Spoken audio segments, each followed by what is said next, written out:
as a Toronto Maple Leaf fan, you should probably learn how to pronounce John Chayka because you'll be having to say it for at least a couple of years. And I don't think I've heard a nicer compliment to Steve Simmons than he may not be generally loved. That's about the nicest description I've heard of Steve Simmons fandom. Right. But I think,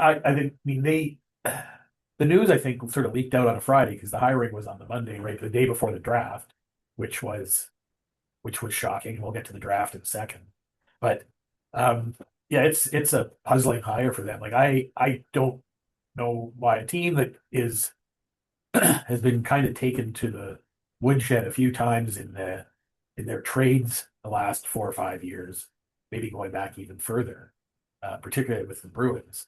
Um, but that they would hire a guy who's sort of widely sounds like he's reviled amongst the other GMs in the league, if Steve Simmons' reporting is to be even partially believed.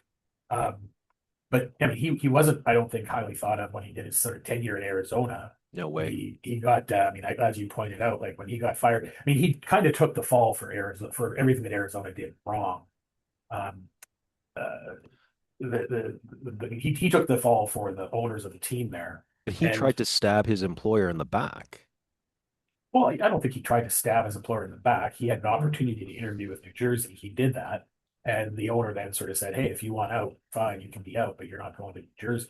And they kind of threw him under the bus a little bit. I mean, there was a couple things they're testing of prospects that cost the Arizona Coyotes a draft pick and uh, sort of not knowing the rules.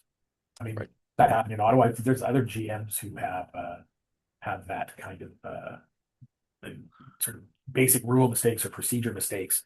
I mean, he's not the only one that would have done that, I but take Steve Simmons at face value, even if the guy, Steve Simmons, is not completely accurate. Like to put his career on the line and ask the question and say 20, even if it wasn't 20, I'm sure that he had a dozen guys on the phone. And for him to create and make up a lie saying con man, liar, salesman.